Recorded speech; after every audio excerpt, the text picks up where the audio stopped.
क्या उसका पहला पद से। इसलिए हे पवित्र भाइयों, तुम जो स्वर्गीय बुलाहट में भागी हो, उस प्रेरित और महायाजक यीशु पर जिसे हम अंगीकार करते हैं ध्यान करो। वह अपने नियुक्त करने वाले के लिए विश्वास योग्य था, जैसा मूसा भी परमेश्वर के सारे घर में था। क्योंकि यीशु मूसा से इतना बढ़कर महिमा के योग्य समझा गया है, जितना कि घर का बनाने वाला घर से बढ़कर आदर रखता है। क्योंकि हर एक घर का कोई ना कोई बनाने वाला होता है, पर जिसने सब कुछ बनाया वह परमेश्वर है। मूसा तो परमेश्वर के सारे घर में सेवक के समान विश्वास योग्य रहा कि जिन बातों का वर्णन होने वाला था उनकी गवाही दे, परंतु मसीह पुत्र के समान परमेश्वर के घर का अधिकारी है, और उसका घर हम हैं, यदि हम साहस पर और अपनी आशा के घमंड पर अंत तक दृढ़ता से स्थिर रहें। तीसरा अध्याय में यीशु मसीह मूसा से महान है, इस बात को प्रमाणित कर रहे हैं। तो इब्रानियों की पत्री पहला अध्याय उसका पहला पद से लेकर 3 पद तक है। यीशु मसीह सारे भविष्यद्वक्ताओं से महान, और पहला अध्याय 4 पद से लेकर उसके दूसरा अध्याय के आखिरी तक यीशु मसीह सारे स्वर्गदूतों से महान। उसमें दूसरा अध्याय का पहला पद से लेकर 4 पद तक क्या दिया जाते हैं, चेतावनी दी जाती है। अंत में तीसरा अध्याय में यीशु मसीह मूसा से महान। एक प्रकार से उन दिनों में यह बात सिखाया करता था या जाने जाते थे, मूसा सबसे महान है, इसलिए कि इजराइलियों को मिस्र देश से छुड़ाने का काम परमेश्वर उनसे करवाए। उतना ही नहीं, और मिस्र देश से छुड़ाने के लिए प्रभु ने जो काम करने के लिए इनको जो अभिषेक किया, ऐसा काम प्रभु और किसी के साथ नहीं किया। जन्म से लेकर परमेश्वर मूसा के साथ ऐसा काम करता रहा जिससे उनको जानने वाले या उनके बारे में जानने वाले ये बात को समझा कि मूसा एक साधारण नहीं बल्कि असाधारण व्यक्ति है, जिसके कारण मूसा यीशु मसीह से महान है, इस बात को सिखाने लगा और समझाने लगा। और ये बात भी कहा है, परमेश्वर के बाद इस्राएलियों के लिए सबसे महत्वपूर्ण व्यक्ति अब्राहम है, अब्राहम के बाद मूसा है। अब्राहम इस्राएलियों का पिता या उसका शुरुआत होने का मूल वही है, जिसके कारण अब्राहम। उसके बाद इस्राएलियों को मिस्र देश से छुड़ाकर कनान देश की ओर ले जाने का काम करने के लिए प्रभु ने जिनको ठहराया, और मूसा उससे सबसे बड़ा, तो और कोई उससे बड़ा नहीं है, ये बात समझाया करते थे।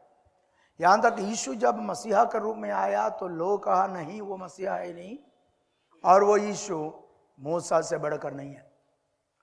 तो यहां लेखक इस भाग में यह बात को प्रमाणित कर रहा है कि यीशु मूसा से महान है।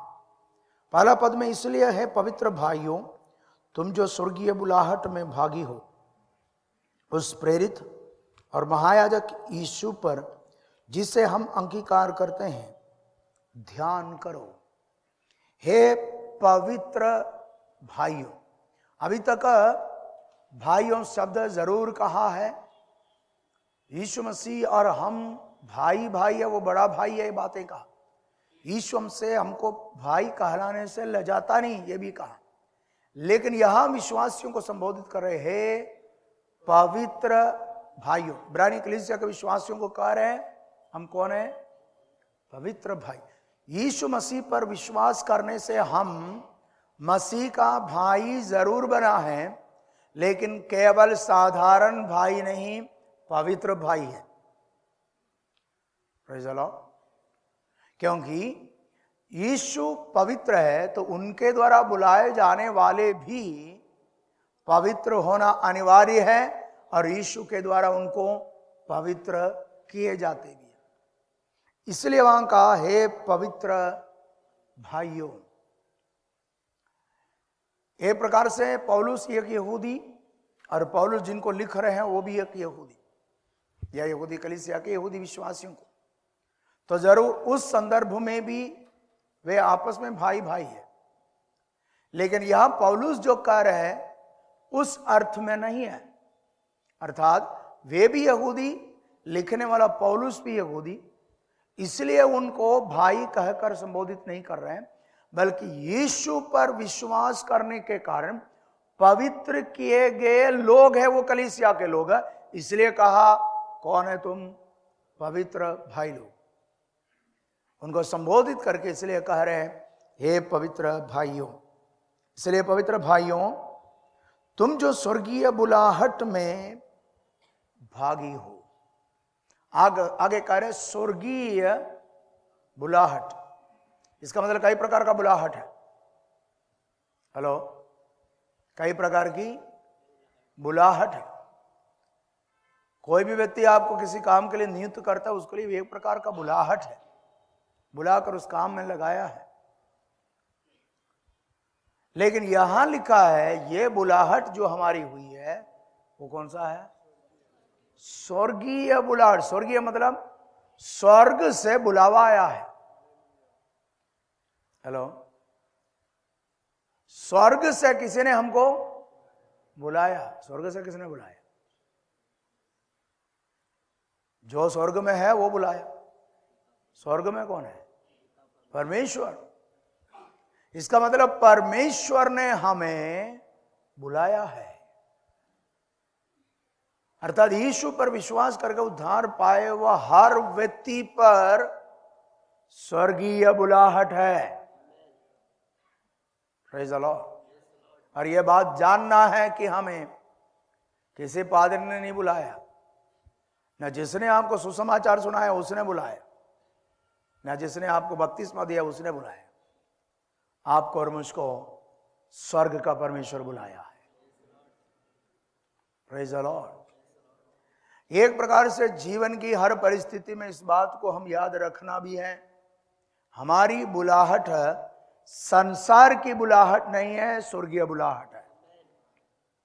तो स्वर्गीय बुलाहट है तो हम उस बुलाहट के अनुसार अपना जीवन व्यतीत करने वाला भी होना चाहिए।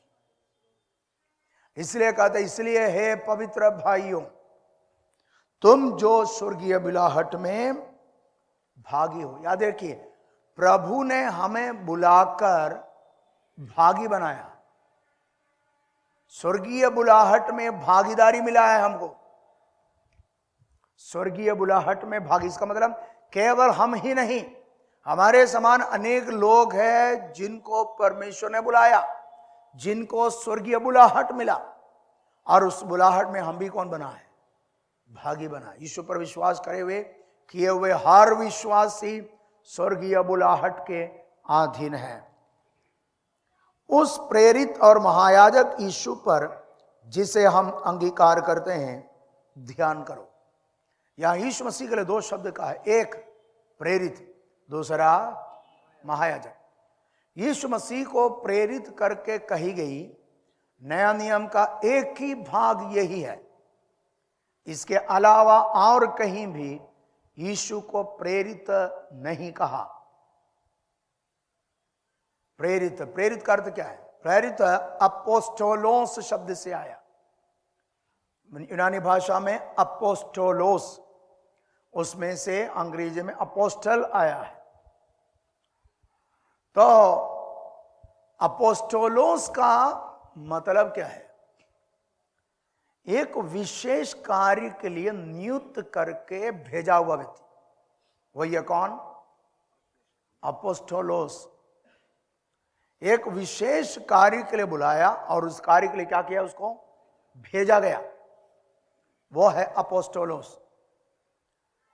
दूसरा भाषाओं में एक देश का एम्बेसडर जो दूसरे देश में रह रहे हैं उनको भी अपोस्टोलोस शब्द से इस्तेमाल का, उसके लिए भी इस्तेमाल करते हैं। एक देश का एम्बेसडर, एम्बेसडर क्या बोलते हैं? राजदूत, राजदूत। ये राजदूत या एम्बेसडर का काम क्या होता है?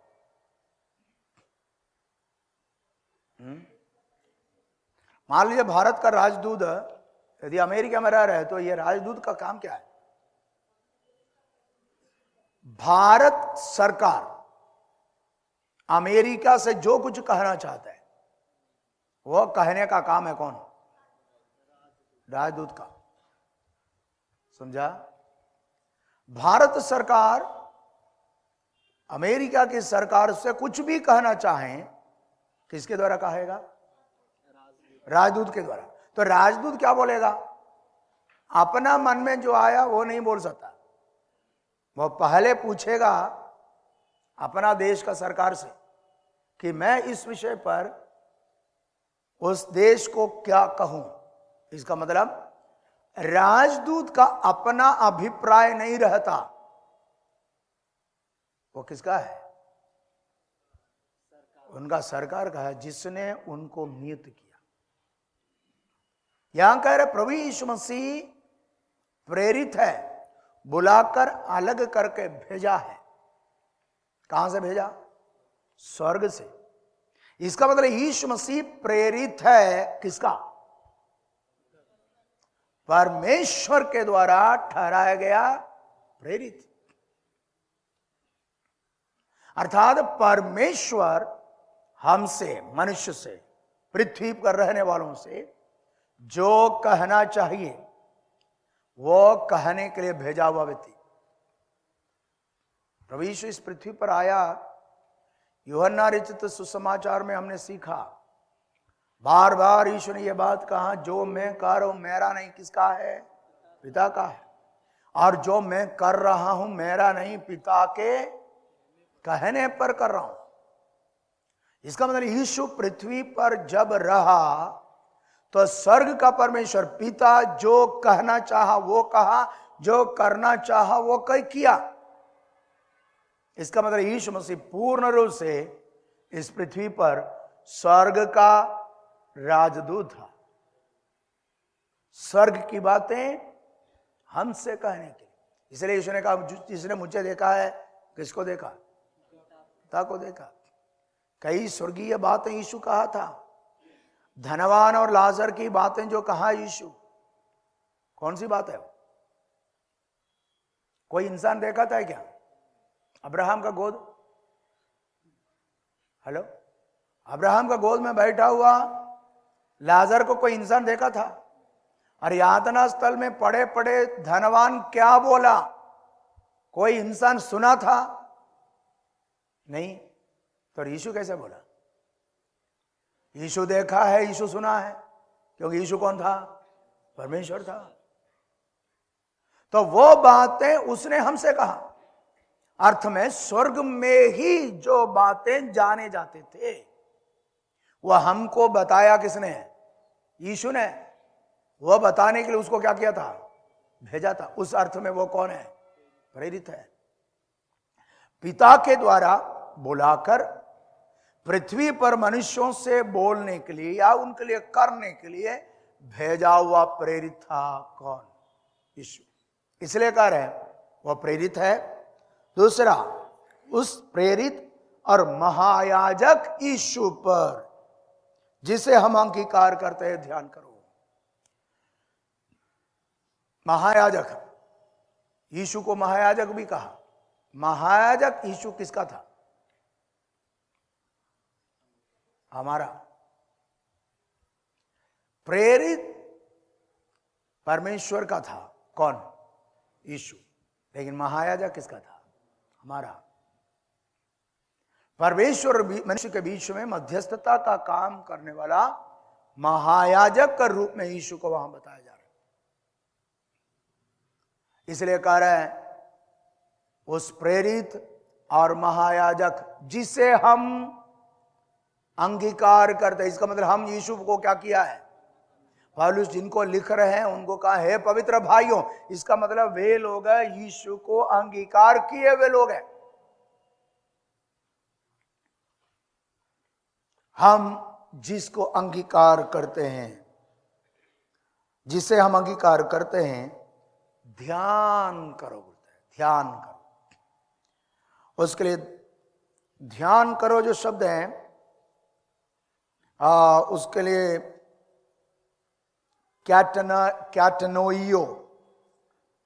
कैटनोइयो शब्द इस्तेमाल किया गया।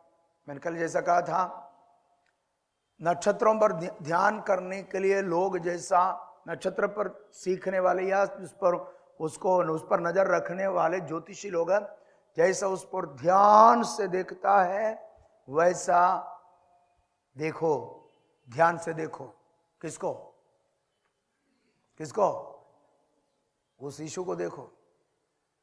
इसका मतलब हमारा ध्यान किस पर होना चाहिए? यीशु पर होना चाहिए, क्योंकि वो परमेश्वर का प्रेरित है और हमारा महायाजक है। उस पर क्या करो? ध्यान करो। हमने उसको अंगीकार किया है, लेकिन उतना ही नहीं, उस पर क्या भी देना चाहिए? ध्यान भी, क्योंकि वाजबी वो हमारा महायाजक है। इसलिए उस पर क्या करो? ध्यान करो। यीशु परमेश्वर का प्रेरित और हमारे लिए महायाजक, जिसको हमने क्या किया है? अंगीकार किया, लेकिन उतना नहीं, फिर से क्या करना चाहिए? उससे ध्यान से देखो। इसका मतलब मसीह पर विश्वास करके उद्धार पाना ही काफी नहीं है, हमें उस यीशु पर हमेशा ध्यान रखे रहना भी है। Praise the Lord. अर्थात यीशु पर विश्वास करके उद्धार पाया, उसके बाद वचन के अनुसार हमें चलना है और प्रभु पर नजर रखना, उस पर ध्यान रखना है। नहीं तो क्या हो जाएगा? हाँ, दूसरा अध्याय में बोला था, क्या हो जाएगा? बहक कर चले जाएगा। उद्धार पाए हुए हम सबका कर्तव्य, हम प्रभु यीशु पर ध्यान रखने वाले, उस पर नजर रखने वाले हो जाए, ताकि हम प्रभु में बने रह सके। आगे पौलुस मूसा और यीशु मसीह का तुलना कर रहे। ये पौलुस एक या लेखक एक ज्ञानवान मनुष्य थी। पौलुस है तो बहुत ही ध्यान से बातों को रखता था। यदि सीधा पौलुस बोल दिया यीशु मूसा से महान है, तो पक्का है पथरवा होगा उसके ऊपर। किसके ऊपर? लेखक के ऊपर। क्योंकि यहूदियों के लिए मूसा से बढ़कर कोई है नहीं, है तो अब्राहम बस। उनको बोल रहा है ये यीशु उससे बड़ा है। तो बुद्धिमान लेखक ने पहले इन दोनों का तुलना कर रहा है। किसका? किसका? मूसा और यीशु का। और तुलना करके सबसे पहले कह रहा है दोनों बराबर किस बात में? दोनों किस बात में बराबर है? और उसके बाद किस बात में यीशु मूसा से ऊपर है, यह बता रहे। समझ रहे मेरी बात? तो आगे लेखक का वही समर्थित करने जा रहा है। दूसरा पद, वह अपने नियुक्त करने वाले के लिए विश्वास योग्य था, जैसा मूसा भी परमेश्वर के सारे घर में था। क्या लिखा है? वह अपने नियुक्त करने वाले के लिए। कौन? कौन? कौन? प्रभु यीशु। कौन है वो? प्रेरित और महायाजक, जिसको हमने क्या किया? अंगीकार किया। उस पर ध्यान करो बोलता है। वह अपना नियुक्त करने वाले के लिए कौन था? विश्वास योग्य था, जैसा मूसा अपना घर में था, अपने परमेश्वर के सारे घर में था। अब दोनों बराबर है। किस बात में? विश्वास योग्यता में। बात को समझ रहे हैं? लेखक का समर्थित करने जा रहे हैं कि दोनों विश्वास योग्यता में क्या है? बराबर है। यीशु मसीह उनको नियुक्त करने वाले के प्रति कौन था? विश्वास योग्य। उनको कौन नियुक्त किया? पिता परमेश्वर। पिता परमेश्वर के प्रति प्रभु यीशु मसीह 100% कौन रहा? विश्वास योग्य। कैसे? जैसा मूसा परमेश्वर के सारे घर में। तो परमेश्वर का सारा घर कौन सा था जिसमें मूसा विश्वास योग्य रहा है? हाँ, इस्राएली लोग, जिसको परमेश्वर मूसा के द्वारा छुड़ाया, उसके बारे में कह रहे वो कौन है? परमेश्वर का घर है। परमेश्वर का घर क्यों? क्योंकि परमेश्वर एक व्यक्ति अब्राहम को बुलाया, उसमें से एक जाति उत्पन्न किया। आरंभ अब्राहम से, वहां से एक घर, हेलो, अब्राहम से एक घर, इसका मतलब पूरा इस्राएली उसको कह रहा है, वो कौन है? परमेश्वर का घर है। इस्राएलियों को परमेश्वर बहुत अधिक महत्व दिया था, या महत्व मतलब बहुत ऊंचा दर्जा दिया था। अब्राहम को बुलाकर, उनको बुलाकर अलग करके उनके वंश को अन्य वंशों से अलग एक दर्जा दिया था। उनके समान परमेश्वर, उनसे जैसा परमेश्वर बात किया और किसी से बात नहीं किया। उनको जैसा नियम दिया और किसी को नियम नहीं दिया। प्रेरित पौलुस अपने पत्री में भी इस बात को कह रहे हैं। तो इस्राएली परमेश्वर का घराना था। मूसा उस घर में कौन था? विश्वास योग्य। जैसा यीशु मसीह अपने पिता के प्रति कौन था? तो विश्वास योग्यता में दोनों क्या है? बराबर। आगे तीसरा पद, क्योंकि यीशु मूसा से इतना बढ़कर महिमा की योग्य समझा गया, जितना कि घर का बनाने वाला घर से बढ़कर आदर रखता है। विश्वास योग्यता में दोनों बराबर है बोला, उसके बाद क्या बोलता है? महिमा में बराबर नहीं है। हेलो, विश्वास योग्यता में दोनों क्या था? विश्वास योग्यता में यीशु मसीह अपने पिता के प्रति विश्वास योग्य, और मूसा परमेश्वर का सारा घराना कौन सा? इस्राएल के प्रति कौन रहा? लेकिन महिमा में मूसा यीशु मसीह के बराबर नहीं था। उदाहरण कर, जैसा घर का बनाने वाला घर से बढ़कर, जितना घर का बनाने वाला घर से बढ़कर आदर रखता है। एक सुंदर घर का निर्माण किसी ने किया तो जरूर उस घर को देखकर बोलेगा अच्छा घर है, लेकिन आदर घर को नहीं मिलेगा। आदर किसको मिलेगा? जिसने उस घर को बनाया। मेरी बात को समझ रहे हैं? वैसा ही महिमा से संबंधित बातों में मूसा से बढ़कर है किसकी महिमा? क्यों? मूसा में कहीं महिमा था? मूसा में कहीं महिमा हुई है? हाँ, हुआ था। कब? जब वो पर्वत पर चढ़कर परमेश्वर की उपस्थिति में रहा 40 दिन 40 रात, और वापस आया, आज्ञाओं को लेकर आ रहे, उसका चेहरा क्या होने लगा? चमकने लगा। इजराइल लोगों से बात करना चाहे, लेकिन उसका चेहरे में चमक के कारण क्या नहीं हो पाया? उसको देख नहीं पा रहे, तो मूसा क्या कर दिया? पर्दा डाल दिया। पर्दा डालने के बाद बात किया, है कि नहीं? पर्दा क्यों डाला? पर्दा क्यों डाला? पर्दा इसलिए डाला कि ये महिमा कोई ना देखे, लेकिन उसके लिए नहीं था।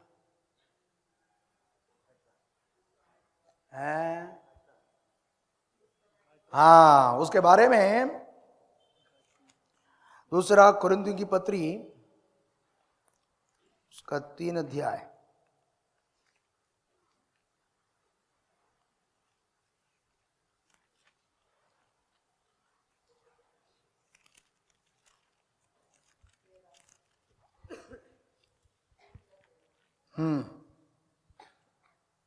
उसका 7 पद से पढ़िएगा।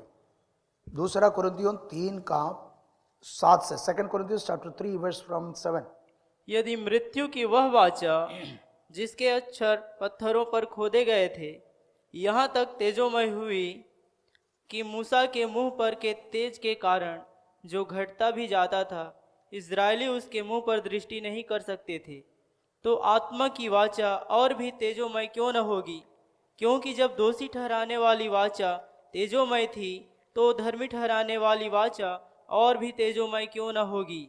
और जो तेजोमय था वह भी उस तेज के कारण जो उससे बढ़कर तेजोमय था कुछ तेजोमय न ठहरा, क्योंकि जब वह जो घटता जाता था तेजोमय था, तो वह जो स्थिर रहेगा और भी तेजोमय क्यों न होगा। मूसा के चेहरे की तेज के बारे में कह रहे है, वो कौन सा था? घटने वाली तेज था। तो मूसा पर्दा क्यों डाला? लिखा है उसका अंत कोई ना देखे। इसका मतलब क्या है? मूसा को मालूम है ये तेज हमेशा नहीं रहेगा, इसे जो घटते जा रहा है ना वो कोई ना देखे। तो मूसा के चेहरे पर तेज था, लेकिन वो तेज की विशेषता वो क्या होता जाता? एक पर्दा डालने से वो ढक जाता था। और आखिरी में मूसा क्या जिंदगी भर फिर पर्दा डालकर रहा है क्या? हेलो, मूसा हमेशा फिर पर्दा डालकर रहा है क्या? नहीं है। इसका मतलब क्या है? वो तेज हमेशा उसके चेहरे पर नहीं रहा। इसका मतलब मूसा के चेहरे की तेज घटता घटते गया, आखिरी में शून्य हो गया। नहीं समझा? ऐसी आया कि उसके चेहरे पर तेज रहा ही नहीं। उसका तेज जो घटते जा रहे हैं वो कोई ना देखे, इसलिए पर्दा डाला। तो मूसा की चेहरे की तेज पर्दा डालने से ढक जाता था। लेकिन यीशु के तेज की विशेषता क्या है? रूबांदर पहाड़ पर यीशु मसीह तेजों में हो गया। यीशु कपड़ा पहना था ना? नहीं पहना था, तो भी वो क्या हो गया? तेजों में। इसका मतलब उसका वस्त्र उसका तेज को नहीं रोक सका। मूसा के चेहरे की तेज जो था, कपड़ा डालने से क्या हो गया? रुक गया। उसको पार करने की क्षमता किसमें नहीं था? मूसा की चेहरे की तेज पर नहीं था। लेकिन यीशु के चेहरे की तेज की विशेषता यह था, वह अपना वस्त्र को पार करके क्या हो गया? बाहर निकला। कारण मूसा का तेज परमेश्वर की उपस्थिति में रहने के कारण बाहर से उसमें आया, लेकिन यीशु का तेज अंदर में से निकल जाता था, क्योंकि स्वयं यीशु तेजों में है। Praise the lord. तो वो पूरी रीति से मूसा का तेज है, यीशु मसीह के आसपास भटकता भी नहीं। Hello, praise the Lord. इसलिए कर उसका तेज उसकी महिमा मूसा से बढ़कर इतना था जितना घर से बढ़कर घर का बनाने वाला। विश्वास योग्यता में मूसा और यीशु मसीह बराबर है, लेकिन महिमा में बराबर नहीं है। आगे जाकर यीशु जब महिमा में शरीर को प्राप्त करने के बाद अपनी महत्व में प्रकट हुआ, पतमोस नाम टापू में यूहन्ना के सामने मुर्दे के समान क्या हो गया? गिर गया, क्योंकि उसमें क्या था? महिमा और तेज था। इसलिए कह रहे हैं, क्योंकि यीशु मूसा से बढ़कर इतना महिमा के योग्य समझा गया, जितना कि घर का बनाने वाला घर से बढ़कर आदर रखता है। 4 पद, क्योंकि हर एक घर का कोई ना कोई बनाने वाला होता है, पर जिसने सब कुछ बनाया वह कौन है? कोई भी घर बनाए, कोई ना तो कोई बनाने वाला होता है। यहां कौन सा घर का जिक्र चल रहा है? परमेश्वर का घर। कौन? इजरायली नहीं है? और इजरायलियों का घर का भी निर्माण किसने किया था? परमेश्वर। अब्राहम को बुलाकर अब्राहम से एक जाति उत्पन्न हुआ, इजराइल रूपी घर का निर्माण हुआ है, तो अभी करने वाला कौन था? परमेश्वर। इसलिए कहा घर का कोई ना कोई तो अपने आप घर आएगा क्या? हेलो, आएगा? आएगा जरूर, यीशु कहने से आएगा। यदि यीशु बोल दे ऐसा घर हो जाएगा। बाकी सबको क्या करना पड़ेगा? बनाना पड़ेगा। कोई ना तो घर को बनाने वाला कोई ना तो कोई होना चाहिए। सब घर को बनाने वाला कौन है? परमेश्वर। सब घर का मालिक कौन है? हेलो, घर का मालिक होना भी कौन चाहिए? हाँ, परमेश्वर। हम बोर्ड लिख कर रखते हैं, ये घर का मालिक कौन है? यीशु है। हेलो, घर का मालिक कौन? बोर्ड में लिखा ना, घर का मुखिया या मालिक कौन है? यीशु लिखा है, लेकिन है क्या वहां? केवल बोर्ड में लिखने से नहीं होगा, हकीकत में होना चाहिए। क्योंकि हम सबका भी घर बनाने वाला परमेश्वर है। सबका घर का निर्माण परमेश्वर करता है। तो उस घर का मालिक उसको बना दे, बस काम हो जाएगा। जब तक हम मालिक बनता रहेगा, पक्का गिरते जाएगा। जब यीशु जो बनाने आता है, जिसको उनके हाथ में दे, तो पक्का बनेगा। और प्रभु चाहते हैं कि हम उसको निर्माण का काम सौंपने वाले हो जाए। या क्योंकि हर एक घर का कोई ना कोई बनाने वाला होता है, पर जिसने सब कुछ बनाया वो परमेश्वर है। 5 पद। मूसा तो परमेश्वर के सारे घर में सेवक के समान विश्वास योग्य रहा कि जिन बातों का वर्णन होने वाला था उनकी गवाही दे। यीशु मसीह के मूसा के बारे में कह रहे, मूसा तो परमेश्वर के सारे घर में, कौन है परमेश्वर का घर? परमेश्वर का सारा घर कौन है? इस्राएली। उस घर में वह सेवक के समान विश्वास योग्य रहा। परमेश्वर का घर इस्राएली, उसमें मूसा विश्वास योग्य रहा, लेकिन किसके रूप में था वो? सेवक के रूप में। सेवक जो है, वहां जो कहा गया सेवक है, वो गुलाम नहीं, गुलाम नहीं। गुलाम के लिए डूलोस शब्द इस्तेमाल करता है, लेकिन यहां जो सेवक, उसके लिए सेवक तेरापोन शब्द इस्तेमाल किया। तेरापोन, तेरापोन का मतलब यही है, और घर में सेवक है तो भी अधिकार रखने वाला, अधिकारी के समान है। अधिकारी मतलब मालिक नहीं है, बल्कि उस घर में सेवक है तो भी उसके पास भी क्या रहता है? कुछ ना कुछ तो अधिकार रहता है। सेवक ड्यूलोस नहीं है, गुलाम नहीं है, बल्कि तेरापोन है। तेरापोन का मतलब वह कुछ ना कुछ तो अधिकार, एक उन्नत स्तर रखने वाला दास, वही है तेरापोन। या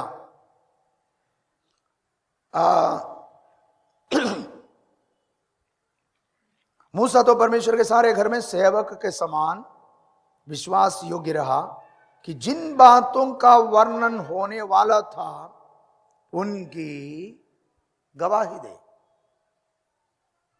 मूसा विश्वास योग्य सेवक के रूप में काम किया, किस लिए? गवाही देने के लिए। क्या गवाही देने के लिए? जिन बातों का होने वाला, कुछ बातें होने वाली है, उसका गवाही दे। क्या था वो? हेलो, जो बातें होने वाली है उसका गवाही देने के लिए यीशु, मूसा, परमेश्वर का सारा घराना कौन इस्राएल में रहा। तो क्या है जो होने वाली बात? और कुछ नहीं है, मसीहा। मसीहा आएगा उसके बारे में।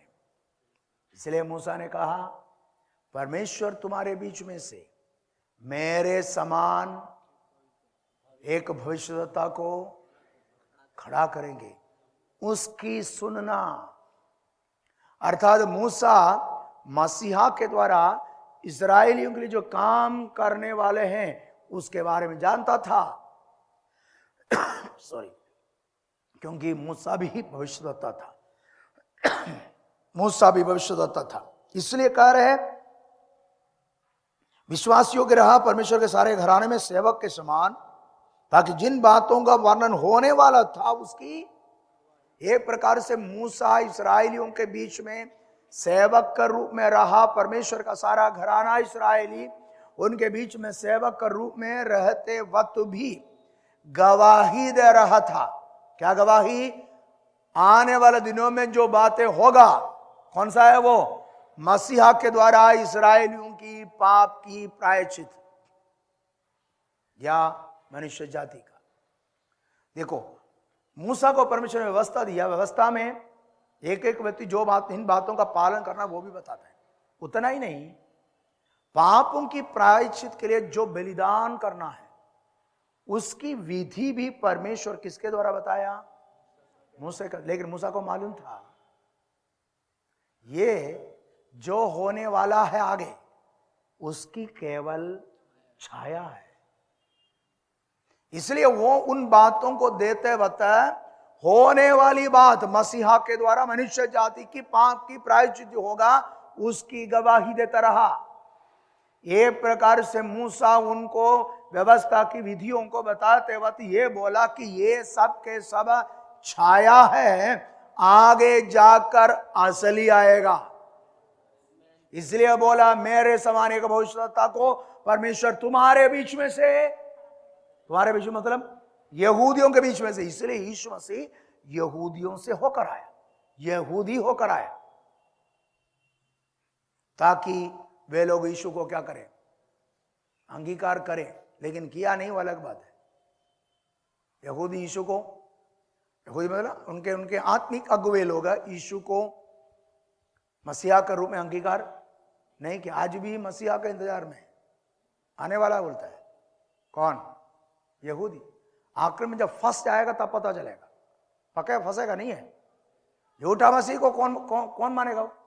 असली मसीह मानेगा। आखिर में वो गला पकड़ेगा तब पता चलता है, नहीं समझा? तब पता चलेगा ये नकली है, असली कौन है? नासरी यीशु है। तो मूसा परमेश्वर के सारे घराने में विश्वास योग्य सेवक था कि आने वाली बातों की गवाही देता रहा। इसका मतलब मूसा को परमेश्वर इस्राएलियों के बीच में ठहराया क्यों? इसलिए ठहराया आने वाले दिनों में कुछ बातें होने वाली, उसके बारे में बताते जाओ। मूसा वही काम किया और उस काम में वह 100% क्या रहा है? विश्वास योग्य रहा है। आगे कह रहे हैं परंतु 6वां पद, मसीह पुत्र के समान परमेश्वर के घर का अधिकारी है। मूसा कौन है? परमेश्वर के सारे घर का सेवक। कौन? मूसा। यीशु कौन? अधिकारी। किसके समान? पुत्र के समान। पुत्र मतलब बाप का जो कुछ है वो किसका है? बेटा का है। यीशु यदि परमेश्वर का पुत्र है तो परमेश्वर का घर का अधिकारी कौन है? अर्थात इजरायली घराना क्यों ना हो जहां मूसा ने सेवक के रूप में काम किया, उसका भी अधिकारी कौन है? अधिकारी का मतलब क्या है? उस पर अधिकार रखने वाला। अधिकारी मतलब वो घर पर अधिकार। इसका मतलब ये जो बोलेगा वही चलेगा। नहीं समझा? ये जो बोलेगा वही चलेगा। तो यीशु परमेश्वर के सारे घराने में कौन था? अधिकारी। मूसा कौन था? सेवक का काम क्या है? सेवक का काम मालिक जो बोलेगा वही करेगा। नहीं समझा? सेवक का काम क्या है? मालिक जो बोलेगा वही करेगा। मालिक कौन है? अभी मालिक कौन है? यीशु मसीह। वो अधिकारी है कर। इसका मतलब मूसा किया क्या है? यीशु ने जो बोला वही किया है। नहीं समझा? देखो पौलुस कैसे यीशु महान है समर्थित कर रहा है। समझ रहे मेरी बात? सीधा बोला नहीं, पहले बोला दोनों बराबर है। किस बात में? विश्वास। परमेश्वर का सारा घराना इस्राएल में मूसा कौन था? विश्वास है। लेकिन महिमा में यीशु कौन है? बड़ा है। कैसे? जैसा घर से बढ़कर घर का बनाने वाला। मूसा घर में कौन था? सेवक है। यीशु कौन है? अधिकारी। इसका मतलब यीशु पुत्र के समान, अधिकारी मतलब उसका मालिक यीशु है, और यीशु जो कहा वो मूसा करता रहा है। मूसा वैसे ही किया, यीशु जो बोला वही किया है क्या? हेलो, यीशु जो बोला वही किया है क्या? हाँ वही किया, क्योंकि यीशु भी उनके साथ था, नहीं था? हेलो, यीशु किसके साथ था? किसके साथ था? इजरायलियों के साथ था, नहीं है? बोला वह चट्टान कौन था? मसीहा। इजरायलियों के साथ जो चला वो चट्टान मसीहा। इसका मतलब मूसा घर में सेवक के रूप में काम किया, यीशु मसीह उनको आज्ञा देता गया। क्योंकि मूसा पहले से बोला, प्रभु आप नहीं चलेगा तो मैं नहीं जाऊंगा, बोला। प्रभु ने बोला ठीक है मैं चलूंगा तेरे साथ, बोला। तब तो मूसा निकला है, तो प्रभु उनके साथ रहा है। तो मसीह इजरायली जो घराना है उसमें अधिकारी था। लेकिन आगे जो शब्द कह रहे हैं क्या है वो? 6वां पद का आखिरी भाग है, 6वां पद। परंतु मसीह पुत्र के समान परमेश्वर का घर का अधिकारी है, और उसका घर हम है। हम मतलब यीशु को जिसने अंगीकार किया, जिसको स्वर्गीय बुलाहट मिला है, वे सबके सब परमेश्वर का घर है। Praise the Lord. इसका मतलब आज परमेश्वर का घर इस्राएली नहीं, बल्कि यीशु पर विश्वास करके जितने लोग उद्धार पाए हैं, वे सबके सब परमेश्वर का घर है। वह घर कौन है? हम हैं। यीशु पर विश्वास करके उद्धार पाए वे लोग, स्वर्गीय बुलाहट जिसने प्राप्त किया, वे सबके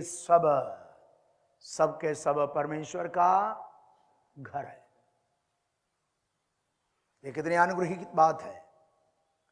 मूसा इजरायली जो परमेश्वर का घर का सेवक रहा, और परमेश्वर हमें भी अपना घर बनाया है। Praise the Lord. लिखा उसका घर हमें। इसका मतलब हम कौन है? हम कौन है? उसका घर हम है। इसका मतलब हम लोग कौन है? घर है। नहीं समझा। उसका घर कौन है? हम। इसका मतलब हम लोग कौन है? हम घर है। घर में कौन रहता है? मालिक रहता है। घर में कौन रहता है? मालिक कौन है? यदि हम उसका घर है तो हमारे अंदर कौन रहना चाहिए? यीशु। Praise the lord. तो हम यीशु का घर, इसका प्रमाण क्या है? मालिक इसके अंदर रहता है, वही है उसका प्रमाण। नहीं समझा? हाँ, यह सुनिश्चित करना चाहिए मालिक अंदर है। हेलो, मालिक रहने लायक होना चाहिए घर। परमेश्वर का वचन में यह भी लिखा है, क्या तुम नहीं जानते हो कि तुम परमेश्वर का मंदिर है? परमेश्वर का मंदिर में कौन रहेगा? परमेश्वर का मंदिर में कौन रहेगा? परमेश्वर है। यदि हम परमेश्वर का मंदिर है तो हमारे अंदर कौन रहना चाहिए? परमेश्वर रहना चाहिए। तो हमारा जीवन भी वैसा होना चाहिए, परमेश्वर को रहने लायक। किसी ने पूछा किसी पादरी से, पादरी साहब सिगरेट पी सकता है? पूछा, सिगरेट पी सकता है क्या? तो उसने बोला, मान लो तेरा घर पूरा पूरा धुआं से भर गया, तेरा घर पूरा धुआं से भर गया, तो अंदर रहेगा क्या? नहीं, पक्का बाहर निकलूंगा। तो वैसा है तो तू सिगरेट पी पी कर अंदर पूरा धुआं से भर दिया, तो यीशु कहां से रहेगा? बोला नहीं समझा। सिगरेट पीकर तूने उसको क्या कर दिया, धुआं से भर दिया, तो यीशु कैसे रहे? कई लोग ऐसा सवाल पूछता है। किसी ने स्वर्ग में खाना पीना है क्या? है स्वर्ग में खाना पीना है क्या? तो जबरदस्त खाना पीना है, क्योंकि यीशु ने क्या बोला? यीशु प्रभुवच की विधि देने के बाद भी बोला, जब तक मैं तुम्हारे साथ स्वर्ग में ना खाऊं ना पीऊं, इसी रीति से। इसका मतलब स्वर्ग में क्या है? खाना पीना है, तो मतलब रोटी सब है वहां। स्वर्ग में रोटी है क्या? है ना, रोटी है, क्योंकि ये लिया को खिलाने के लिए रोटी स्वर्गदूत लाया ना। कहां से? पड़ोसी से चोरी करके लाया क्या? कहां से लाया है? स्वर्ग से। स्वर्ग में रोटी है क्या? रोटी का भंडार है, मन्ना हर दिन करता रहा। कहां से आया था? नहीं है, नहीं है क्या? स्वर्ग में भोजन है। तो किसी ने पूछा, हम तंबाकू खा सकता है क्या? पूछा, क्या है? तंबाकू खा सकता है क्या? तो पादरी ने बोला, तंबाकू खा सकता है, स्वर्ग में तू तंबाकू खा सकता है, लेकिन थूकने के लिए नरक जाना पड़ेगा।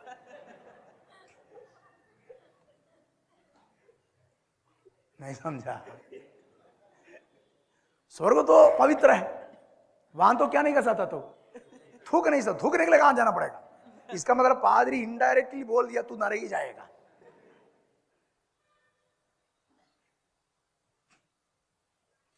हम अपना शरीर, अपना जीवन मसीह को बने रहने का घर बना दे, क्योंकि हम उसका घर है।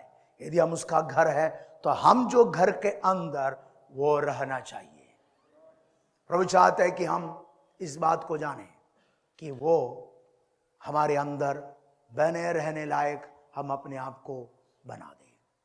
आगे कह रहे क्या है मालूम? लिखा है, उसका घर हम है यदि हम साहस पर और अपनी आशा के घमंड पर अंत तक दृढ़ता से स्थिर रहें। हेलो, अभी तक तो बोला अच्छा था, क्या हम मसीह का घर है, इसके अंदर कौन रहता है, लेकिन आगे क्या बोला है? वो कब होगा? बोला साहस के साथ अंत तक दृढ़ता से स्थिर रहेगा, तब होगा। इसका मतलब क्या है? उद्धार पा लिया, टिकट कट गया, नहीं सोचना। क्या होना चाहिए? स्थिर रहना चाहिए। किसमें? मसीह जो हमारा हमको घर बनाया ना, हम मसीह में स्थिर रहना चाहिए। कब तक? अंत कब है? जब आप गड्ढे में जाएगा तब। नहीं है क्या? हमारा अंत कब होगा? जब हम कब्र में जाएगा तब, नहीं तो प्रभु यीशु मसीह आते तक। इसका मतलब पृथ्वी पर जीवित रहते वक्त अंत तक दृढ़ता से मसीही जीवन जैसा हवा के समान इधर उधर हिलने वाला नहीं है। नहीं समझा? कभी वहां कभी यहां, नहीं। मसीह जीवन स्थिर रहने का जीवन है। उसमें क्या चाहिए? दृढ़ता चाहिए। दृढ़ता परिस्थिति के अनुसार बदलने का नहीं है। यदि हमको उसने अपना घर बनाया है, हम जीवन की हर परिस्थिति में प्रभु में बने रहने वाला होना चाहिए। वो भी कब तक? अंत तक। अंत तक दृढ़ता से स्थिर। दृढ़ता भी चाहिए, स्थिर भी रहना चाहिए। इसका मतलब इधर उधर हिलने वाला नहीं होना चाहिए। ये पौलुस क्यों बोला? क्योंकि ये लोग थोड़ा हिल रहा था। कौन? इब्रानी कलीसिया का विश्वास लो थोड़ा क्या हो गया, हिल गया, दृढ़ता नहीं है। कुछ बातों को देखा, कुछ बातों को सुना, कुछ सताव आया तो क्या होने लगा, पीछे चलने लगा, वे दृढ़ता में नहीं रहा। इसलिए बोला दृढ़ता से स्थिर रहे। याद रखिए, यदि हम स्वर्गीय बुलाहट के अधीन होकर बुलाए गए हैं और वो हमको अपना घर बना दिया है, तो वो चाहता है कि हम उसमें स्थिर रहने वाले हो जाएं। कब तक? अंत तक। अंत तक बने रहेगा तभी होगा घर। अर्थ क्या है मालूम? दौड़ शुरू हुआ उससे भी मतलब नहीं है, आधा दौड़ा उससे भी कोई मतलब नहीं है, फिनिशिंग पॉइंट का एक कदम पीछे तक दौड़ा तो अभी कोई मतलब नहीं है। पहुंचना कहां है? फिनिशिंग पॉइंट में। लक्ष्य तक पहुंचने से ही मिलेगा इनाम। हो सकता है दौड़ शुरू किया हो, कई लोग दौड़ तो शुरू कर दिया, कई लोग आधा तक दौड़ा, कई लोग फिनिशिंग पॉइंट से ठीक पहले क्या हो गया, रुक गया। कोई मतलब का नहीं है। मसीह पर विश्वास करके उद्धार पाया हुआ हर व्यक्ति प्रभु में स्थिर रहना जरूरी है। वो भी कैसे? दृढ़ता से। उसी के लिए उसने हमें बुलाया है। हम प्रभु का धन्यवाद करें। मूसा परमेश्वर का सारा घराना जो इस्राएली, उसमें सेवक था, लेकिन आज हम सबके सब मसीह का घर बन गया है। और मसीह आज हमारे लिए सेवक नहीं, हमारा घर का अधिकारी है। जब यीशु हमारे लिए अधिकारी के रूप में है तो हमारा इस पृथ्वी का जीवन आशीषमय जरूर रहेगा। और प्रार्थना यह होना चाहिए, अनुग्रह दे कि मैं अंत तक आप में और आपके वचन में स्थिर रहने वाला हो जाऊं। आगे पढ़िए 7 पद से। अतः जैसा पवित्र आत्मा कहता है, यदि आज तुम उसका शब्द सुनो तो अपने मन को कठोर न करो, जैसा कि क्रोध दिलाने के समय और परीक्षा के दिन जंगल में किया था, जहाँ तुम्हारे बाप दादों ने मुझे जांच कर परखा और 40 वर्ष तक मेरे काम देखे। इस कारण मैं उस समय के लोगों से क्रोधित रहा और कहा, इनके मन सदा भटकते रहते हैं और इन्होंने मेरे मार्गों को नहीं पहचाना।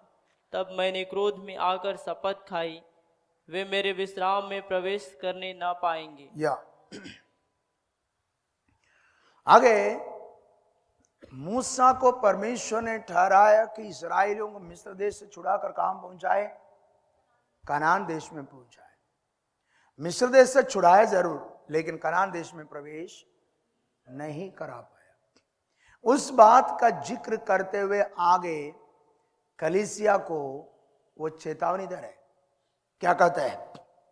अतः जैसा पवित्र आत्मा कहता है, यदि आज तुम उसका शब्द सुनो तो अपने मन को कठोर न करो, जैसा कि क्रोध दिलाने के समय और परीक्षा के दिन जंगल में किया था। यह 7 पद से लेकर 11 पद तक जो बातें हैं वो भजन संहिता 95 का 7 से 11 तक जो पद है उसको उल्लेख कर रहे हैं। भजन संहिता 95 का 7 से लेकर 11 तक जो पद हैं उसको यहां उल्लेख किया गया है। यह भाग में इस्राएलियों का 2 पाप का वर्णन है। 2 पाप का वर्णन, इस्राएलियों को 2 पाप का वर्णन। पहला यहां जो कह रहे हैं, जैसा क्रोध दिलाने के समय और परीक्षा के दिन में किया था, वो क्या है? यह इजरायली लोग जो रफीदीम में पहुंचा, वहां परमेश्वर के विरोध में कुड़कुड़ाया। क्या नहीं मिला था? पानी नहीं मिला, पानी नहीं मिला। मरीबा में जब पहुंचा, उस भाग में वे रफीदीम के महिमा मरीबा में, वहां परमेश्वर के विरोध में कुड़कुड़ाया, क्योंकि पीने के लिए क्या नहीं मिला? पानी नहीं मिला। मूसा और हारून परमेश्वर की उपस्थिति में गया। मूसा को प्रभु ने बोला, उठ, और चट्टान, वहां एक चट्टान है, वो चट्टान से कह दे। मूसा को गुस्सा आया। क्यों गुस्सा आया? अब तक परमेश्वर की बहुत सारे आश्चर्य कर्मों को देखे हुए ये लोग थोड़ी देर के लिए पानी नहीं मिला कहकर परमेश्वर के विरोध में क्या करने लगा? कुड़कुड़ाने लगा। तो मूसा गुस्सा आया। गुस्सा आया तो उसने लाठी उठाया और चट्टान को क्या कर दिया? मार दिया। कितना बार मारा? 2 बार। पानी निकला, इस्राएल को पिया भी है, लेकिन प्रभु मूसा का गर्दन को पकड़ लिया, बोला तू नहीं जाएगा। कहां? कनान देश में। वहां पर इतना बड़ा गलती। प्रभु बोला क्या है? चट्टान से कह दे। लेकिन मूसा गुस्से में आकर क्या कर दिया? मार दिया। वो भी कितना बार? 2 बार। इसके कारण प्रभु मूसा को कनान देश में प्रवेश करने से रोका। ऐसा क्यों? क्योंकि यह चट्टान साधारण चट्टान नहीं था। वचन में लेकर उनके साथ साथ वो चट्टान चलता था। वो चट्टान कौन था? मसीहा। मूसा को उससे कहना था, क्योंकि इससे पहले एक बार मार चुका है, पानी निकल चुका है दूसरे जगह पर। अब फिर से उस चट्टान पर नहीं मारना चाहिए, क्योंकि पुराने इस्राएलियों की यात्रा में जो कुछ घटनाएं हुई है वह आने वाले दिनों में या नए नियम में होने वाली घटनाओं का छाया था। तो यीशु क्रूस पर एक ही बार मरेगा, उसके द्वारा मनुष्य जाति का के पाप की क्षमा होगा। यह चट्टान मसीह का प्रतीक था। इसलिए प्रभु ने बोला इस बार मारना नहीं, क्या करना चाहिए? केवल कहना चाहिए। लेकिन गुस्से में आकर क्या कर दिया? 2 बार मार दिया। पानी निकला जरूर, लेकिन मूसा कनान देश में प्रवेश नहीं किया, क्योंकि यह चट्टान मसीह का प्रतीक था। वो एक ही बार मरेगा। मूसा 2 बार मार दिया कहने के लिए जहां कहा है। इसलिए प्रभु ने बोला तू कनान देश में प्रवेश नहीं करेगा। अब देखो, इस्राएलियों का पाप के कारण मूसा भी पाप कर बैठा, जिसके कारण मूसा कनान देश में प्रवेश नहीं कर पाया।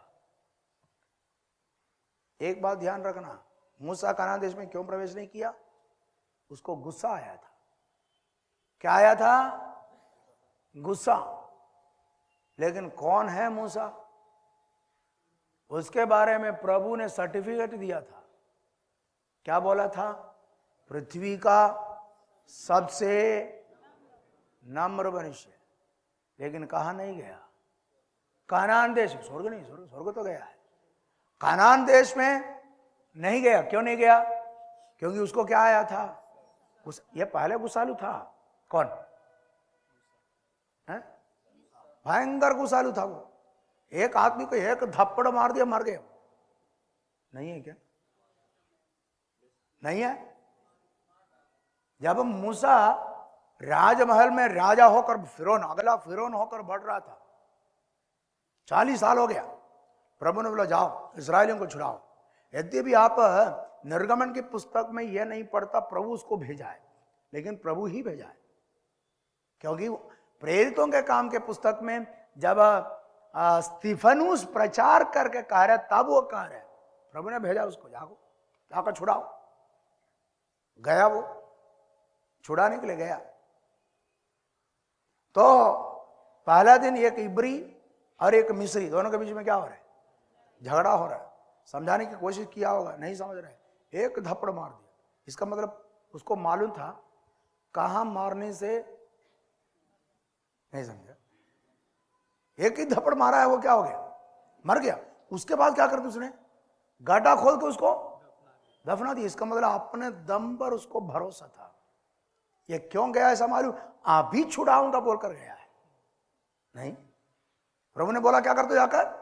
छुड़ाओ। अभी छुड़ाऊंगा प्रभु करके गया, अपने दम पर भरोसा करके। अगले दिन 2 इब्रियों के बीच में क्या हो रहा था? झगड़ा हो रहा था। समझाने के गया तो दूसरा जन ने बोला, उसको जो एक ने बोला तो कल एक इब्री को जैसा मार डाला वैसा हमको भी मार डालने के लिए आया क्या? इसने क्या सोचा? कल जिसको मार डाला किसी ने नहीं देखा, देखा तो केवल कौन? जो एक व्यक्ति जिससे झगड़ा हो रहा था वो खड़ा है, वही देखा था, बाकी कोई नहीं देखा। सोचा, लेकिन अभी पता चला, सबको पता चला है, तो इसको मालूम हो गया यदि फिरौन को पता चलेगा पकड़ कर क्या करेगा, मार डालेगा। इसलिए वो क्या हो गया, उसे भाग गया। हेलो, प्रभु ऐसा क्यों अनुमति दिया? 40 वर्ष का उम्र में प्रभु ने बोला जाकर इसराइलियों को छुड़ाओ, वह गया, अभी छुड़ाऊंगा बोल के। क्यों? 40 साल का उम्र में खून थोड़ा ज्यादा बहता है, कहता ना खून थोड़ा गर्म है। मूसा का भी गर्म था। वो जाकर छुड़ाऊंगा बोल कर गया था, प्रभु ने इतना ठंडा कर दिया, भाग गया वहां से। भाग के प्रभु ये काम दिया उसको। कौन सा काम? भेड़ बकरियों को चराने का काम। वो भी किसका? ससुर का। गुस्सा तो है। 40 साल प्रभु उसको सिखाया, होरेब पर्वत पर गुस्सा ठंडा कर दिया। कौन सा काम दिया था? भेड़ बकरियों का। एक भेड़ को वहां जाने के लिए बोलेगा तो कहां जाएगा? वहां जाएगा। हाथ में लाठी है, गुस्सा आ रहा है, क्या करने के लिए? मारने के लिए। तब याद आता है भेड़ मेरा नहीं है, किसका है? ससुर का है। शाम को जाते समय ससुर गिनकर अंदर करता है, गिनकर अंदर करता। एक कम हो गया तो पूछेगा, दामाद जी एक कम है, कहां गया? बोल सकता है क्या? गुस्सा आकर गुस्सा हो गया, इसे मार दिया। 40 साल प्रभु यह काम करवाया, करवा उसको क्या कर दिया? नम्र कर दिया। इतना नम्र कर दिया, प्रभु ने बोला उसके समान एक व्यक्ति पृथ्वी पर नहीं है जो नम्र है। यहां तक एक बार प्रभु को सिखाया वो, बाप रे, नहीं है क्या? प्रभु उतर आया, बोला सब इस्राएलियों को अभी मार डालूंगा। बोला तू यहां से हट जाओ, बोला सबको मारने वाला। प्रभु बोला ऐसा मत करना। बोलो प्रभु ऐसा मत करो, ऐसा करने से नुकसान आपका होगा, क्योंकि ये लोग बोलेगा, अन्य जाति बोलेगा। उनका परमेश्वर सामर्थ्य था कि उनको वहां से छुड़ाया, लेकिन वहां तक नहीं ले जा सकता था, इसलिए रास्ते में क्या कर दिया? प्रभु को सिखाया, प्रभु के गुस्से को क्या कर दिया? वो ठंडा किया। लेकिन ये कनान देश में नहीं गया। क्यों? गुस्सा नहीं समझा। जिस बात के लिए प्रभु ने उसको सर्टिफिकेट दिया, उसी में शैतान गिराया उसको। जिस परमेश्वर उसके बारे में कहा कि यह पृथ्वी का सबसे नम्र व्यक्ति, लेकिन मरीबा में उसका पुराना स्वभाव वापस आया और गुस्से में आकर उसने पाप कर लिया। प्रभु ने कहने के लिए कह दिया, उसने क्या कर दिया? मार दिया, और वो कनान देश में प्रवेश होने से वंचित हो गया। याद रखना, हम अपने जीवन में जिस बात के लिए ज्यादा महत्व देता है कि मैं इस बात का पालन करूंगा, करूंगी, उस बात पर शैतान आपको गिराने की कोशिश करेगा। मेरी बात को समझ रहे क्या? जिस बात के प्रति प्रभु आपको सर्टिफिकेट दिया हो, प्रभु आपको सर्टिफिकेट दिया हो, उसी में शैतान आपको क्या करने की कोशिश करेगा? गिराने की। एक मूसा है, नम्र व्यक्ति, जिसके बारे में परमेश्वर ने कहा, वो कनान देश में प्रवेश नहीं किया। कारण क्या है? गुस्सा। और एक व्यक्ति दाऊद है, जिसके बारे में परमेश्वर ने क्या बोला? मेरे मन के समान एक मनुष्य। लेकिन वो दाऊद व्यभिचार कर लिया, आगे जाकर हत्या भी कर लिया। जिस बात के प्रति प्रभु ने उनको सर्टिफिकेट दिया, उसी बात में शैतान ने उनको भी क्या कर दिया है? गिराया। हम अपने जीवन में जिस बात के प्रति ज्यादा सतर्क रहता है, उस बात में शैतान हमें गिराने की कोशिश करेगा। इसलिए हम उन बातों पर ज्यादा सतर्क रहना चाहिए कि हम शैतान के अधीन में ना आए। यही बात यहां कर है जो कहा है, जैसा पवित्र आत्मा कहता है, यदि आज तुम उसका शब्द सुनो तो अपने मन को कठोर ना करो, जैसा क्रोध दिलाने के समय और परीक्षा के दिन जंगल में किया था। इस्राएली लोगों को उदाहरण के रूप में, चेतावनी के रूप में या एक दृष्टांत के रूप में हमको बता रहा है बोले उनके लिए समय दिया था, आज का दिन जैसा पवित्र आत्मा का दिया, यदि आज तुम उसका शब्द सुनो तो अपने मन को कठोर मत करो। इस्राएलियों को बोला आज तुम सुन रहे, अपने मन को क्या नहीं करना चाहिए, कठोर नहीं करना चाहिए, लेकिन वे मन को कठोर कर दिया। दूसरी बात 9 पद से, जहां तुम्हारे बाप दादों ने मुझे जांच कर परखा और 40 वर्ष तक मेरे काम देखे, इस कारण मैं उस समय के लोगों से क्रोधित रहा और कहा इनके मन सदा भटकते रहते हैं और उन्होंने मेरे मार्गों को नहीं पहचाना। तब मैंने क्रोध में आकर शपथ खाई, वे मेरे विश्राम में प्रवेश करने ना पाएंगे। हिंदी की पुस्तक 14 अध्याय, हिंदी की पुस्तक 19 अध्याय 20 अध्याय में इन सब का वर्णन है। क्या है? परमेश्वर मूसा के नेतृत्व में इस्राएलियों को छुड़ाया और उनको कनान देश में ले जाना चाहा, कनान देश में जल्दी ले जाना चाहा, जिसके कारण 12 गोत्रों में से एक एक व्यक्ति को चुन लिया, बोला भेद जानकर आओ। भेद जाने के लिए गया, कितने लोग गया? 12 लोग। जाकर खा पी कर आया, एक एक गुच्छा अभी लाया था, लेकिन आकर क्या बोल रहा है? सही तो है, वहां क्या है? दूध और मधु बहती है, लेकिन केवल दूध और मधु ही नहीं, अंगूर ही नहीं, अनाकी लोग भी रहता है। नहीं समझा? समझ रहे मेरी बात? उनका कहना थोड़ा देखिएगा, क्या बोलता है? परमेश्वर जैसा बोला वैसा ही है। क्या? दूध और मधु बहती है वहां, लेकिन कौन भी है? अनाकी लोग भी है। उनके वो दानव जैसा दिखता है, उनके सामने हम कौन है? टिड्डियों के समान, हम जा ही नहीं सकता। देखो, परमेश्वर ने जो बोला उसको अपनी आंखों से देखा। क्या देखा? दूध और मधु बहती है। तो प्रभु ने यह बोला था ना, तुमको वहां ले जा रहा है, उस पर क्या नहीं किया? विश्वास नहीं किया। आंखों से देखा, परमेश्वर ने जो बोला वह सच है, यह बात वे अपनी आंखों से देखा, क्योंकि यह सब मिस्र में पैदा हुए लोग हैं। हेलो, ये 12 लोग जो गए ना, वो भी कहां पैदा हुआ था? मिस्र में। वे कभी कनान देश देखा नहीं, लेकिन परमेश्वर का कहने के अनुसार जा रहे हैं, और जाकर देखकर आया, बोलता सही है, वहां दूध और मधु बहती है, लेकिन कौन भी है? अनाकी लोग भी है। परमेश्वर की बात आधा अपनी आंखों से देखते हुए विश्वास किया, वो है, लेकिन आधा क्या कर दिया? छोड़ दिया। कौन सा? वो देश प्रभु हमें देगा, उस बात पर वे क्या नहीं किया? विश्वास नहीं किया। 10 लोग बोला हम प्रवेश नहीं कर पाएंगे। होश और काले बोला जरूर हम प्रवेश कर, वस्त्र भाड़ कर समझाने की कोशिश किया, लेकिन समझा नहीं। स्वर्ग का परमेश्वर को गुस्सा आया, प्रभु उतर आया, उतर आकर मूसा को बोला इनके बीच से क्या हो जाओ, हट जाओ, इन सबको क्या करने वाला? मारने वाला। मूसा बीच में खड़ा हो गया, बोला प्रभु ऐसा मत करना, इनको मारने नहीं देना। मूसा के कहने के अनुसार प्रभु उस दिन उनको नहीं मारा, लेकिन प्रभु बोला पक्का सबको मारूंगा। हेलो, क्या बोला? सबको मारूंगा। लिखा है अपना नाम लेकर उसने शपथ खाकर कहा ये मेरे विश्राम में प्रवेश नहीं करेगा।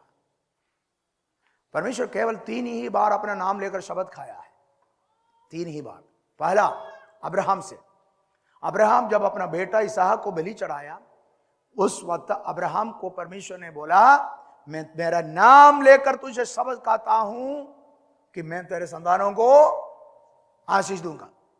दूसरा, ये इस्राएल लोग कनान देश में प्रवेश ना करेंगे, यह भी परमेश्वर कैसे बोला? अपना नाम लेकर शपथ खाया, इनमें से एक भी कहीं काम प्रवेश नहीं करेगा, कनान देश में प्रवेश नहीं करेगा। तीसरा क्या है? यीशु मसीह मलकीसदेक के रीति पर हमेशा का महायाजक रहेगा। यह बात 104 में जो कहा वो है, वहां भी परमेश्वर अपना नाम लेकर शब्द खाकर कहता है। अब परमेश्वर नाम लेकर शब्द खाकर कहने की विशेषता क्या है? हेलो, बोलिए प्रभु यीशु मसीह की, जोर से बोलिए प्रभु यीशु मसीह की, ताली बजाकर बोलिए प्रभु यीशु मसीह की। या नाम लेकर शब्द खाने से विशेषता क्या है? उसकी विशेषता सामने वाले माने या ना माने तो भी परमेश्वर को उसको क्या करना पड़ेगा? पूरा करना पड़ेगा। वही है परमेश्वर नाम लेकर शब्द खाने की विशेषता। समझ रहे मेरी बात? परमेश्वर नाम लेकर शब्द खाने की विशेषता यही है, सामने वाला कुछ भी करो प्रभु को क्या करना पड़ेगा? पूरा करना पड़ेगा, क्योंकि प्रभु अपना नाम लेकर क्या कर लिया? शब्द खाया। मान के पूरा नहीं करेगा तो परमेश्वर बदलने वाला है, ऐसा हो जाएगा। वो कभी होता नहीं, प्रभु कभी नहीं बदलता। मेरी बात को समझ रहे क्या? तो परमेश्वर अपना नाम लेकर शब्द खाया है तो किसी ना किसी रूप में उसको पूरा करना पड़ेगा। आपको मालूम, इस्राएली इतना बदमाश लोग है नहीं है, तो अभी आज भी क्या हो रहा है? आशीषित है, नहीं है क्या? मनुष्य जाति का उद्धार करता होकर आया हुआ यीशु मसीह को क्रूस पर चढ़ाया, ये पाप किया। एक प्रकार से दुनिया का सबसे बड़ा पाप किया हुआ लोग है कौन? इस्राएली। लेकिन प्रभु इस्राएल को क्या दे रहे? अभी भी आशीष दे रहे। कारण क्या है? गलती से हो, कुछ भी हो, अब्राहम से एक शब्द खा लिया। का कैसे? अपना, गलती से नहीं है, जानबूझकर ही किया है। अपना नाम लेकर शब्द खा लिया। अब ये लोग माने या ना माने, प्रभु को क्या करना पड़ेगा? आशीष देना ही पड़ेगा। इस्राएल आशीषित होगा, क्योंकि अब्राहम से परमेश्वर ने क्या किया था? वायदा किया। वो भी कैसे किया था? अपना नाम लेकर शब्द का। देखिए, अब्राहम को परमेश्वर ने बुलाया। उत्पत्ति के पुस्तक 12 अध्याय से लेकर अब्राहम की बातों को देख रहे हैं। परमेश्वर बुलाया, वायदा दे रहे हैं उनको, बोले तेरे संतानों को आकाश के ताराओं के समान सब बना दूंगा, बोला। लेकिन जब इसहाक को बलि चढ़ाया तब परमेश्वर वही वायदा फिर से बोला, लेकिन उस वक्त जो बोला है अपना नाम लेकर शब्द खाकर बोला है, जिसके कारण प्रभु को उसको पूरा करना ही पड़ रहा है। उसका प्रमाण है इस्राएल। मैंने कई बार कहा, इस्राएल इतना छोटा है, भारत की सबसे छोटी राज्यों में से एक है केरल। भारत की सबसे छोटी राज्यों में से एक है केरल। केरल से भी छोटा है इस्राएल। और केरल कितना छोटा है मालूम? हमारा छत्तीसगढ़ का पुराना बस्तर है ना, अभी 3-4 डिस्ट्रिक्ट बनाया। जो पुराना बस्तर था ना, यह बस्तर केरल से भी बड़ा है। छत्तीसगढ़ का एक डिस्ट्रिक्ट जो पहले था, एक जिला, केरल से भी बड़ा है। तो केरल कितना छोटा है समझ सकता है। और वो केरल से भी छोटा है कौन सा? इस्राएल। लेकिन आज सारे संसार के लिए क्या है? सिरदर्द बना हुआ नहीं है क्या? अमेरिका डरता तो ऐसा डरता है किससे? कभी देखना, अमेरिका कभी इस्राएल से एक शब्द नहीं बोलेगा। क्यों मालूम है? बोल दिया तो गया उसका काम, क्योंकि उसमें से 80% वैज्ञानिक यहूदी है। अमेरिका का नहीं, पृथ्वी पर जितने नई बातों की आविष्कार हुआ है और सबके पीछे एक यहूदी का सिर रहता है, यहूदी का दिमाग। आपका मोबाइल है ना? मोबाइल किसका? हाँ, यहूदी बनाया। मोटरोला यहूदी बनाया। जितने भी हैं, आप उसका लिस्ट देखेगा ना, आपको लगेगा इन्हीं लोग ही बनाया सब कुछ, ऐसा लगेगा। क्यों है? सब इंटरनेट का पूरा पहला ईमेल, ये सब वही ने किया है। आज भी अब इस्राएल जाएगा ना, इस्राएल दुनिया का एकमात्र ऐसा देश है जो उसका पूरी बाउंड्री कंप्यूटराइज्ड है। इस्राएल गए हुए हमको मालूम है। इस्राएल का कोने से आप जाएंगे तो वहां आपको एक तार दिखेगा। क्या दिखेगा? तार। हमको देखेगा, अरे बाप रे, ये तार, इसमें से पार होकर उस पर जा सकता है। लेकिन जाकर देख लेना, तब पता चलेगा। आप उसका पास जाते ही आपके ऊपर हमला होगा। जब हमारा प्रधानमंत्री पहली बार इजराइल गए थे, उस वक्त दैनिक भास्कर में इजराइल के बारे में बहुत बड़ी लिस्ट आए थे। उसमें एक बात कहा था पर डे 13 मिसाइल की आक्रमण पर डे इजराइल के ऊपर होता है, पर डे। लेकिन एक भी मिसाइल इजराइल में गिरता नहीं, क्योंकि उनका पूरा बाउंड्री कंप्यूटराइज्ड है। ऑटोमेटिकली दूर से कहीं से मिसाइल आ रहे हैं, यह कंप्यूटर उसको डिटेक्ट करके आकाश में इजराइल की बाउंड्री में प्रवेश करने से पहले उसको नष्ट करता है। जब वो युद्ध बीच में हुआ था फलस्तीन के साथ, आपने देखा होगा, है ना, उनका आश्चर्य लगेगा आपको, इनका मिसाइल कहां से कैसा जाता है, नहीं है, आयरन डोम किसी को पता नहीं चलता था। आयरन बोला ये कोई काम का नहीं है, तब बोला, अब जब हुआ तब पता चला काम का है करके। अब समझे, जब ये इस बार जो लोग हमला किया है, 300-400 से ज्यादा एक साथ डालते थे, तो अभी गिरा तो 1-2। भारत में तो पूरा पूरा यहां करता। इनका टेक्नोलॉजी है। ये बुद्धि कहां से मिला है? परमेश्वर ने दिया है। इतना छोटा देश, इतने कम लोग, वहां कितने लोग हैं?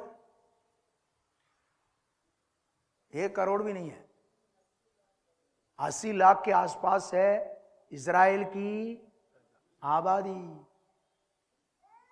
वो पूरा दुनिया को क्या कर रखा है? कंट्रोल कर रखा है। एक ही कारण, वो जो मोरिया के पहाड़ पर है ना, अब्राहम से एक वायदा कर लिया। यदि वायदा प्राप्त करेगा तो ऐसा वायदा प्राप्त करना है जैसा अब्राहम ने पाया है। Praise the Lord. अब्राहम परमेश्वर पर विश्वास करके अपने बेटे को बलि चढ़ाने के लिए तैयार हुआ, जिसके कारण परमेश्वर अपना नाम लेकर उससे क्या खाया है? शबद खाया, जिसके कारण आज भी इस्राएली आशीषित है। दूसरा, परमेश्वर जो अपने नाम लेकर शबद खाए इस्राएली, यही है। इनको सब देश देंगे, बोला नहीं जा पाएंगे। सब मूसा और हारून के विरोध में बोला, परमेश्वर उतर आया, बोला सबको मार डालेंगे। मूसा बीच में खड़ा हो गया, प्रभु ने बोला ठीक है, एक साथ नहीं मारूंगा, लेकिन पक्का एक एक को मारूंगा बोला। तो इसलिए 40 दिन गया था, जाकर 40 दिन फोकट में खाकर आया था। नहीं समझा? ये 12 लोग है ना, कितना दिन? 40 दिन भेद जानकर आए, बहुत कुछ खाकर आए, लेकर भी आया। क्या लेकर आया था? अंगूर का एक गुच्छा भी लेकर, ताकि दिखाने के लिए ये कैसे बंदे लोग हैं। ये गुच्छा भी लेकर आया, कौन सा? अंगूर का लाकर दे। बाप रे, ऐसा गुच्छा वहां है, और दूध और मधु बहती भी है, लेकिन तू नहीं जाएगा वहां। लोगों को बोला ये सब वहां है, लेकिन तू नहीं जा सकता। वहां कौन रहता है? अनाकी लोग रहता है। यही बोला था। इसलिए प्रभु ने बोला सबको मारूंगा।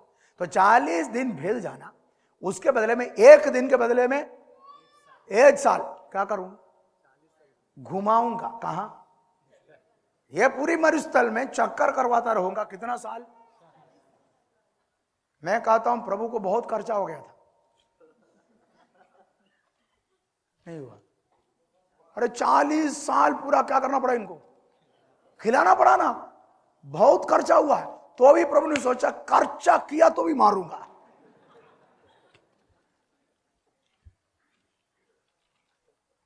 Praise the Lord. सबको प्रभु ने मारा 40 साल। इसका मतलब हर ये लोग मारा कैसे? कोई बीमार हुआ था?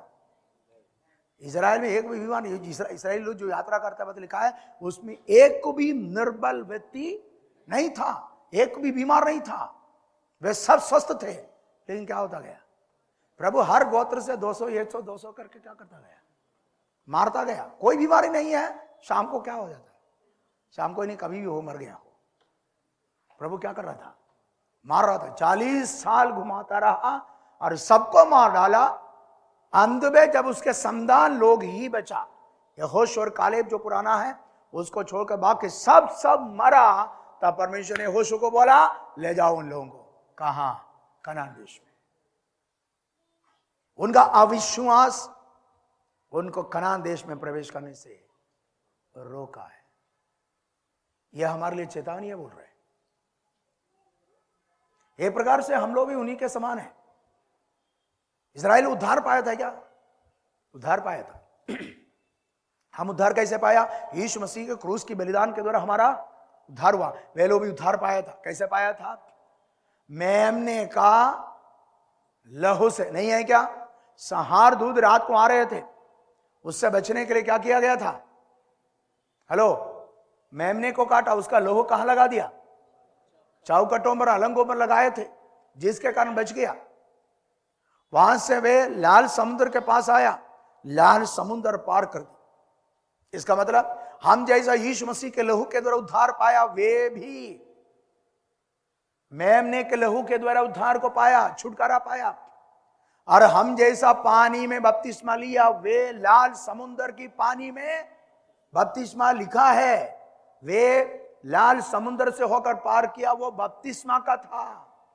इसका मतलब हमारे समान क्या भी लिया था? बपतिस्मा। लेकिन कहां नहीं गया? कानान देश में। क्यों नहीं गया? क्योंकि उनका अविश्वास। कई बार हम उद्धार पाया, बपतिस्मा लिया, आगे जाकर पवित्र आत्मा भी पाया होगा, लेकिन प्रभु चाहता है कि हम प्रभु में विश्वास के साथ रहने वाले हो जाएं। इसलिए कहा अंत तक दृढ़ता से स्थिर रहे, तब कहां जाएगा? वो स्वर्ग राज्य का वारिस होगा। इजरायली लोग मरीबा के जगह पर पानी से संबंधित बातों में पाप किया। आगे जाकर इजराइल में, कनान देश में प्रवेश करने के लिए, भेद जानने के लिए गए, उस बात में भी अविश्वास के कारण परमेश्वर का क्रोध उन पर प्रकट हुई और वे परमेश्वर के विश्राम में प्रवेश नहीं कर पाया। इसलिए वो कह रहे 11वें पद में, तब मैंने क्रोध में आकर शब्द खाई कि वे मेरे विश्राम में प्रवेश करने न पाएंगे। 12वां पद, हे भाइयों चौकस रहो कि तुम में ऐसा बुरा और अविश्वासी मन ना हो जो तुम्हें जीवित परमेश्वर से दूर हटा ले जाए। फिर से चेतावनी, दूसरा अध्याय का पहला पद से लेकर चेतावनी दिया था। क्या बोला था? जो सुनी हुई वचन पर क्या लगाओ? मन लगाओ। यहां कह रहे चौकस रहो। किस बात के प्रति?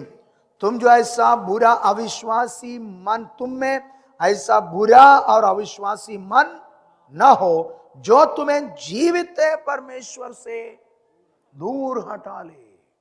हेलो, यदि हमारे अंदर अविश्वास आ जाए, बुरा मन आ जाए, तो परमेश्वर से क्या हो जाएगा? वो दूर हटा लेगा। इसलिए वो नहीं होना चाहिए। जो वचन हमने सुना है उस पर मन लगाना चाहिए। क्यों मन लगाना चाहिए? हम बहकर दूर ना चले जाए। और यहां लिखा है हम चौकस रहना चाहिए। कैसे? हमारे अंदर बुरा मन और अविश्वासी मन नहीं होना चाहिए। होने से क्या हो जाएगा? परमेश्वर से दूर हटा ले जाएगा। हेलो, चौकस रहो मतलब सतर्क रहने के लिए कहा है। उद्धार पाए हुए लोग हैं हम। इजराइल लोग भी हमारे समान उद्धार पाए थे, लेकिन उनके लिए वायदा किया गया विश्राम में वे प्रवेश नहीं कर पाया। हमारे लिए भी एक विश्राम की वायदा किया है। वह विश्राम कौन सा है? स्वर्ग का है। उस यात्रा के लिए निकल पड़े हैं हम।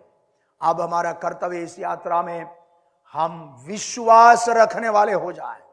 यदि हमारे अंदर अविश्वास और बुरा मन आ जाए तो प्रभु से दूर हट जाएगा। हम कभी प्रभु से दूर हटने वाले ना बने। दूसरा अध्याय का पहला पद में कहा जो बातें हमने सुना है उस पर मन लगाए ताकि बहकर दूर न जाए। यहां कह रहा है हमारे मन में बुरा मन और अविश्वासी मन नहीं होना चाहिए। हो गया तो क्या होगा? जीवित परमेश्वर से दूर हटा ले जाएगा। इजराइलियों को परमेश्वर छुड़ाया मिस्र देश से कनान देश में ले जाने के लिए, लेकिन जा नहीं सका। वह उनका विश्राम में प्रवेश नहीं कर सका।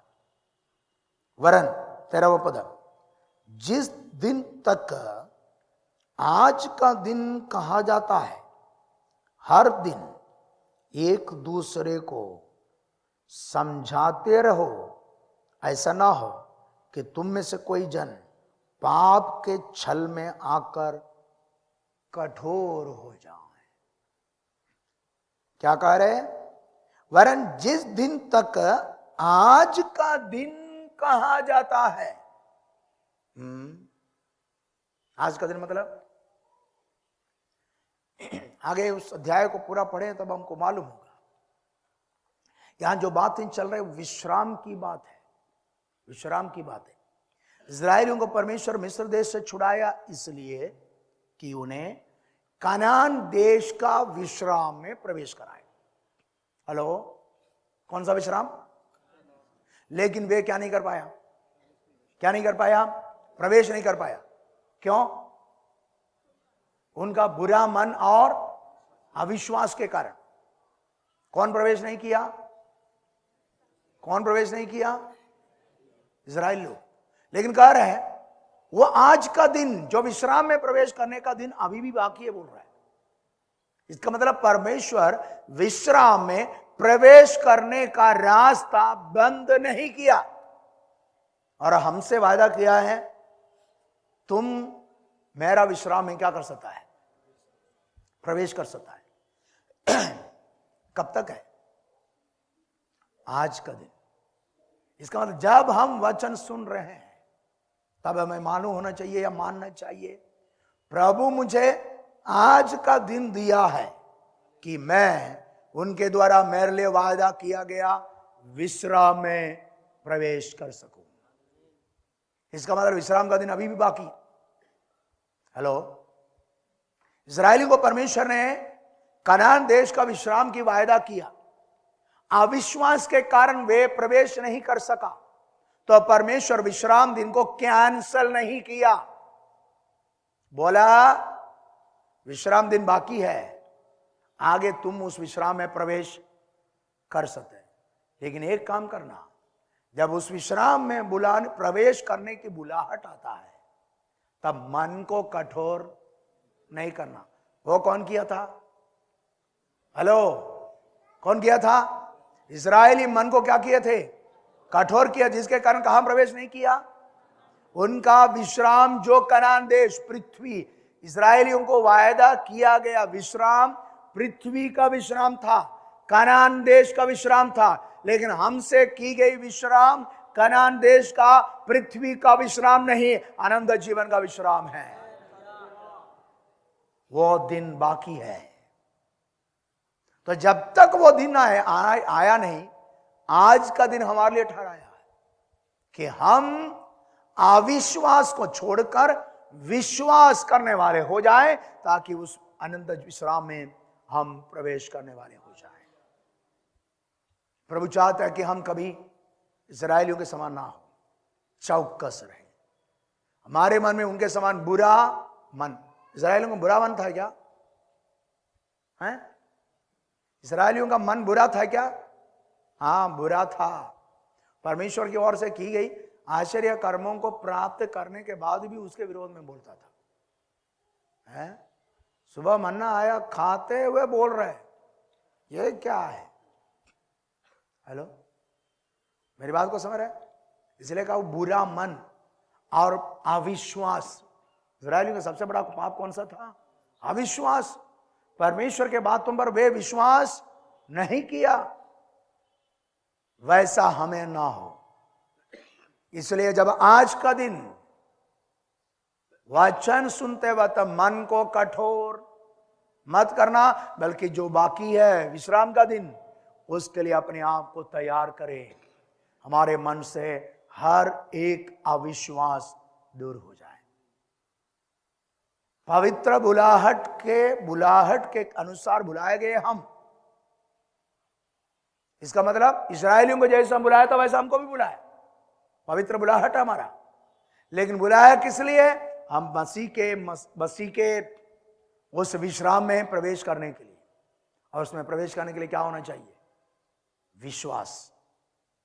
Praise the Lord. प्रार्थना करें प्रभु से मेरे मन में कभी अविश्वास ना आए और मेरा मन कभी बुरा ना हो जाए। यदि हो गया तो मैं परमेश्वर से दूर चले जाऊंगा, वो मुझे प्रभु से दूर हटा ले जाएगा। ये मेरे जीवन में कभी ना हो। और जब आज का दिन मुझे संदेश पहुंच रहा है कि तुम्हारे लिए विश्राम का दिन बाकी है, अर्थात अनंत विश्राम में प्रवेश करने का अवसर अभी भी है, तो मन को कठोर मत करे जैसा इस्राएलियों ने किया था। वे मन को कठोर किया, जिसके कारण वे विश्राम में प्रवेश नहीं कर पाया।